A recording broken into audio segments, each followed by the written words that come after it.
तो दोस्तों आज हो गई है 4 सितंबर। जो फटाफट बड़ी खबरें सामने निकल के आ रही हैं एक एक करके जानेंगे आगे इसी वीडियो में। हर वो जरूरी अपडेट आप तक पहुंचाएंगे जो खबरें जानना आप लोगों के लिए बहुत ही जरूरी है, इसलिए वीडियो को पूरा देखिए। लेकिन उससे पहले दोस्तों आप लोगों से एक छोटा सा निवेदन है कि अगर आप लोग भी मोदी सरकार की नीतियों का जबरदस्त तरीके से विरोध करते हैं और यही मानते हैं कि मोदी सरकार लगातार हर मोर्चे पर नाकाम साबित हो रही है, तो आप लोग अभी इस वीडियो को लाइक करके लाल कलर के सब्सक्राइब बटन को दबा करके चैनल को सब्सक्राइब करके बेल के आइकन को जरूर दबा दीजिए दोस्तों, और कमेंट बॉक्स में कमेंट करना बिल्कुल भी मत भूलिएगा। जय हिंद जय भारत। दरअसल दोस्तों पहली बड़ी खबर सामने निकल के आ रही है।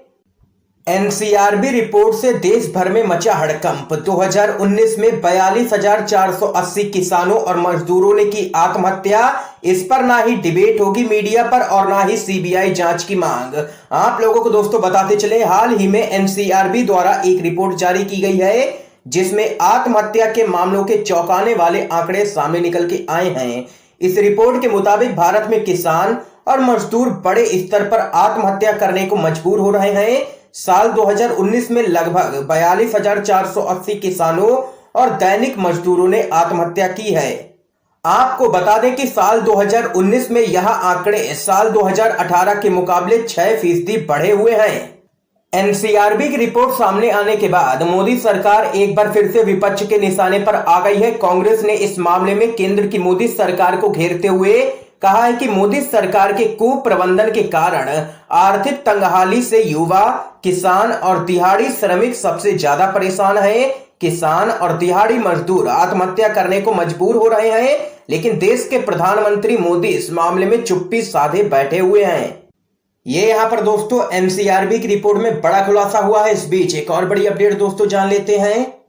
माइनस जीडीपी पर सरकार चुप क्यों है? 4 दिन हो गए, प्रधानमंत्री से लेकर के वित्त मंत्री ने कुछ भी नहीं बोला।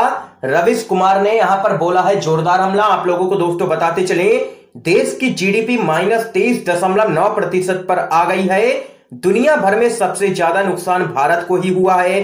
अब सवाल उठता है कि जब जीडीपी माइनस में पहुंच गई है तो सरकार को अपनी जनता को बताना चाहिए इस भयंकर अंधेरे से कैसे निकला जाए। इसके लिए देशवासियों को क्या क्या कदम उठाने चाहिए और वहीं सरकार इसके लिए क्या क्या कदम उठा रही है, यह सरकार को बताना चाहिए। लेकिन मोदी सरकार जीडीपी आंकड़े आने के बाद से चुप है। ना प्रधानमंत्री, ना ही वित्त मंत्री, ना कोई मंत्री बोल रहा है, सब चुप्पी साधे हुए हैं। ये यहाँ पर वरिष्ठ पत्रकार रवीश कुमार ने अपने प्राइम टाइम में सरकार की चुप्पी पर सवाल उठाए हैं। इसके साथ ही रवीश कुमार ने आगे कहा है कि भारत की जीडीपी -24 हो गई है। 4 दिन हो गए, लेकिन प्रधानमंत्री और ना ही वित्त मंत्री की तरफ से कोई भी बयान सामने निकल के आया है। क्या अगर जीडीपी 10 हो गई होती प्लस में, तो क्या फिर भी ऐसी ही चुप्पी रहती मोदी सरकार की तरफ से? क्या सरकार को आगे आकर नहीं बताना चाहिए कि देश की अर्थव्यवस्था का क्या हाल है? तो यहां पर दोस्तों देख सकते हैं कि मोदी सरकार की चुप्पी पर जोरदार तरीके से वरिष्ठ पत्रकार रवीश कुमार ने घेरा है। इसके साथ ही दोस्तों एक और बड़ी अपडेट आप लोगों को बताते चलें। राहुल गांधी का मोदी सरकार पर तंज। कहा जो पासा 2016 में फेंका उसका भयानक नतीजा 2020 में सामने आया है। कांग्रेस के नेता राहुल गांधी ने एक वीडियो जारी कर मोदी सरकार पर निशाना साधा है। उन्होंने कहा है कि सरकार का नोटबंदी को लेकर लिया गया फैसला गलत था, जिससे देश की गरीब आबादी और असंगठित क्षेत्र प्रभावित हुए हैं। उन्होंने वीडियो जारी करते हुए कहा है कि मोदी जी का कैश मुक्त भारत दरअसल मजदूर, किसान, छोटा व्यापारी मुक्त भारत है। जो पासा 8 नवंबर 2016 को फेंका गया था मोदी जी की तरफ से, उसका एक भयानक नतीजा 31 अगस्त 2020 को सामने निकल के आया है। राहुल गांधी ने कहा है कि जीडीपी में गिरावट के अलावा नोटबंदी ने देश की असंगठित अर्थव्यवस्था को तोड़ा है। वीडियो में राहुल गांधी आगे कहते हैं, नोटबंदी देश के एक किसान, मजदूर और छोटे दुकानदार पर आक्रमण है। नोटबंदी हिंदुस्तान की असंगठित अर्थव्यवस्था पर आक्रमण है। 8 नवंबर 8 बजे 2016 को प्रधानमंत्री ने नोटबंदी का निर्णय लिया। 500 रुपए, 1000 रुपए का नोट रद्दी कर दिया। पूरा हिंदुस्तान बैंक के सामने जाकर खड़ा हो गया। अपनी आमदनी बैंक में जमा की। पहला सवाल, काला धन मिटा क्या? नहीं। दूसरा सवाल, गरीब जनता को इससे क्या फायदा हुआ? जवाब, कुछ भी नहीं। तो किसे फायदा मिला? फायदा देश के सबसे बड़े अरबपतियों को मिला, उद्योगपतियों को मिला। कैसे? आपका पैसा आपकी जेब घरों से निकालकर उसका प्रयोग सरकार ने इन लोगों का कर्ज माफ करने के लिए किया। ये यहाँ पर राहुल गांधी ने जबरदस्त तरीके से घेरा है केंद्र की मोदी सरकार को। क्या दोस्तों आप लोग राहुल गांधी की इन तमाम बातों से सहमत हैं या फिर नहीं? अपनी राय जरूर बताइएगा कमेंट बॉक्स में। इस बीच एक और बड़ी खबर दोस्तों जान लेते हैं।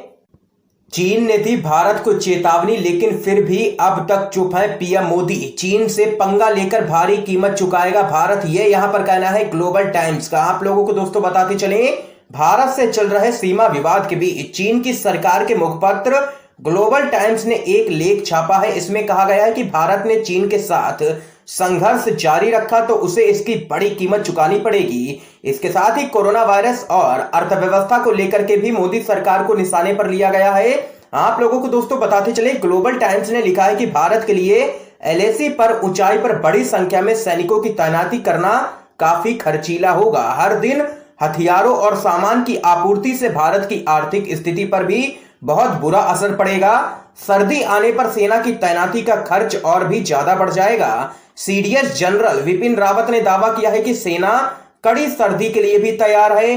अखबार ने लिखा है कि सैन्य आपूर्ति की भारी भरकम लागत को देखते हुए इस तरह का आक्रामक रुख दिखाना बेकार है।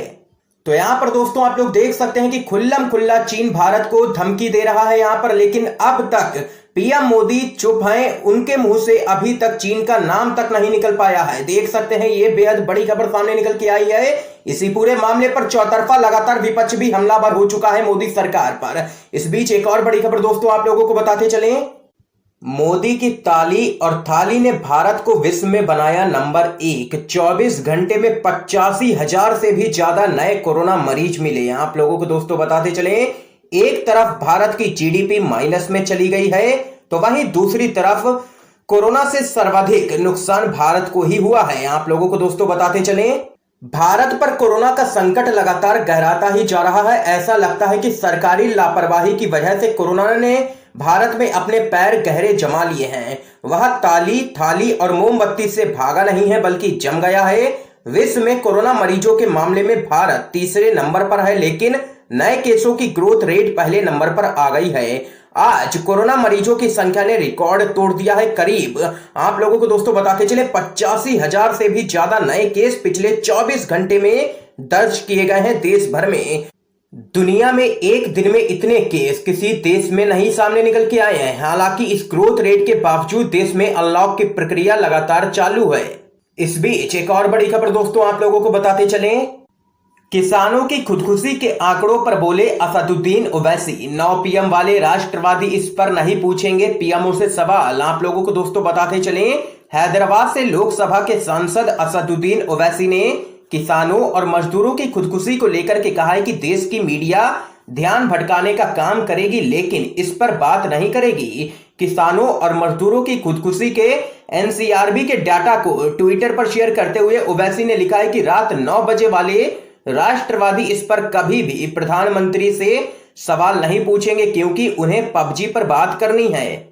ओवैसी ने कहा है कि किसान की जगह पबजी पर बात करती है गोदी मीडिया। असदुद्दीन ओवैसी ने आगे लिखा है कि किसान और मजदूर की खुदकुशी की जगह टीवी पर रात 9 बजे पबजी गेम पर बैन की चर्चा की जाएगी ताकि हमारे देश के नागरिकों की दयनीय हालत से ध्यान भटकाया जा सके। मीडिया की नजर में एक एक्टर की दुर्भाग्यपूर्ण मौत हजारों किसानों और मजदूरों की मौत से ज्यादा कीमती है।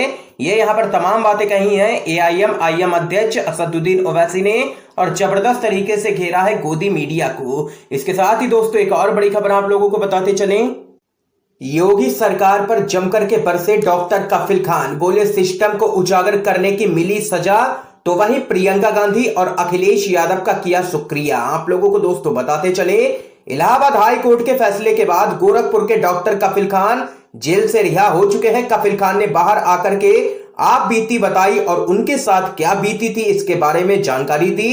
एनएसए के तहत जेल में डाले गए डॉक्टर ने कहा कि क्योंकि मैंने सिस्टम को उजागर करने की कोशिश की इसलिए योगी सरकार ने मुझे फंसा दिया। तो वहीं नागरिकता संशोधन कानून यानी कि सीएए के मसले पर डॉक्टर कफिल ने कहा है कि मुझे सीएए से कोई भी दिक्कत नहीं है क्योंकि इससे नागरिकता नहीं जाती है, लेकिन उसके बाद जो क्रोनोलॉजी समझाई गई है उससे दिक्कत है। सीएए के बाद जिस एनपीआर की बात कही गई है उससे धर्म के आधार पर लोगों पर जुल्म होते नहीं देखना चाहता हूं, इसलिए सीएए का विरोध कर रहा हूं। इसके साथ ही डॉक्टर कफिल खान ने इस दौरान कांग्रेस की नेता प्रियंका गांधी वाड्रा और सपा के नेता अखिलेश यादव का शुक्रिया किया है। उन्होंने कहा है कि जब वो जेल में थे तब प्रियंका गांधी ने उनकी मां से बात की थी और समर्थन जताया था। ये यहां पर तमाम बातें बताई हैं। जेल से रिहा होने के बाद डॉक्टर कफिल खान ने और जमकर के बरसे हैं योगी सरकार पर। इस बीच एक और बड़ी खबर दोस्तों आप लोगों को बताते चलें। विवादों में जस्टिस अरुण मिश्रा का विदाई समारोह, सुप्रीम कोर्ट बार एसोसिएशन के अध्यक्ष का आरोप, कहा बोलने से रोका गया। आप लोगों को दोस्तों बताते चलें, प्रशांत भूषण के अवमानना मामले की सुनवाई करने वाले जस्टिस अरुण मिश्रा रिटायर हो गए हैं। कोरोना के प्रोटोकॉल को देखते हुए जस्टिस मिश्रा के लिए वर्चुअल विदाई समारोह रखा गया था। अब यह विदाई समारोह विवादों में आ गया है। वरिष्ठ वकील और सुप्रीम कोर्ट बार एसोसिएशन के अध्यक्ष दुष्यंत दवे ने समारोह में उन्हें बोलने से रोके जाने का आरोप लगाया है। उन्होंने इस बारे में नाराजगी जाहिर करते हुए सुप्रीम कोर्ट के मुख्य न्यायाधीश एस.ए. बोबड़े को एक पत्र भी लिखा है। इस बीच एक और बड़ी खबर दोस्तों आप लोगों को बताते चलें। देश की गिरती इकोनॉमी पर कांग्रेस ने कहा वित्त मंत्री खुद दें इस्तीफा या फिर प्रधानमंत्री करें बर्खास्त। आप लोगों को दोस्तों बताते चले, कांग्रेस ने जीडीपी विकास दर में भारी गिरावट और बेरोजगारी को लेकर के सरकार पर देश को आर्थिक आपातकाल की तरफ धकेलने का आरोप लगाया है और कहा है कि इस आर्थिक तबाही के लिए वित्त मंत्री निर्मला सीतारमण को खुद इस्तीफा दे देना चाहिए या फिर प्रधानमंत्री नरेंद्र मोदी को उन्हें बर्खास्त करना चाहिए। पार्टी के मुख्य प्रवक्ता रणदीप सुरजेवाला ने यह भी कहा है कि मौजूदा हालात में सरकार के भीतर बड़ी राजनीतिक और वित्तीय सर्जरी की जरूरत है। सुरजेवाला ने जीडीपी में गिरावट, बेरोजगारी और राज्यों को जीएसटी के बकाये से जुड़े आंकड़ों का हवाला देते हुए कहा है कि आज देश में चारों ओर आर्थिक तबाही का घनघोर अंधेरा है। रोजी रोटी रोजगार खत्म हो गए हैं और धंधे, व्यवसाय व उद्योग ठप पड़े हुए हैं। अर्थव्यवस्था पूरी तरीके से बर्बाद हो चुकी है और जीडीपी पाताल में है। देश को आर्थिक आपातकाल की ओर धकेला जा रहा है। वित्त मंत्री के दैवीय घटना यानी कि एक्ट ऑफ गॉड वाले बयान का उल्लेख करते हुए उन्होंने दावा किया कि 6 साल से एक्ट ऑफ फ्रॉड से अर्थव्यवस्था को डुबोने वाली मोदी सरकार अब इसका जिम्मा एक्ट ऑफ गॉड यानी भगवान पर मढ़कर अपना पीछा छुड़वाना चाहती है। सच ही है ये, जो भगवान को भी धोखा दे रहे हैं वो इंसान और अर्थव्यवस्था को कहां बख्शेंगे। इसके साथ ही सुरजेवाला ने कहा है कि लोगों का विश्वास, देश की जनता का विश्वास पूरी तरीके से उठ चुका है मोदी सरकार पर से। ये यहां पर दोस्तों देख सकते हैं कि कांग्रेस पार्टी ने वित्त मंत्री निर्मला सीतारमण का इस्तीफा मांगा है। और अगर आप लोग भी कांग्रेस पार्टी की इस मांग का समर्थन करते हैं तो इस वीडियो को लाइक जरूर कीजिएगा। इसके साथ ही एक और बड़ी खबर आप लोगों को दोस्तों बताते चलें। एसबीआई समेत सिर्फ ये 4 बैंक ही रह जाएंगी सरकारी। इन बैंकों के निजीकरण की राह पर लगातार आगे बढ़ रही है मोदी सरकार। आप लोगों को दोस्तों बताते चले, बैंकिंग सेक्टर में सरकार जल्द ही निजीकरण की राह पर तेजी से आगे बढ़ने जा रही है। नीति आयोग ने बैंकों के निजीकरण का ब्लूप्रिंट भी तैयार कर लिया है। आयोग ने केंद्र सरकार को 4 सरकारी बैंकों पर ही अपना नियंत्रण रखने का सुझाव दिया है।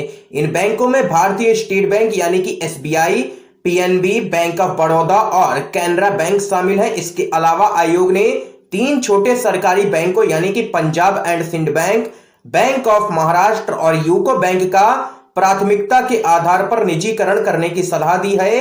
अन्य सरकारी बैंकों यानी कि bank of India, union bank, Indian overseas bank, central bank और इंडियन बैंक का सरकार या तो 4 बचे हुए बैंकों में विलय करेगी या फिर उनमें हिस्सेदारी घटा देगी। इन बैंकों में सरकार अपनी हिस्सेदारी को 26% तक सीमित कर सकती है।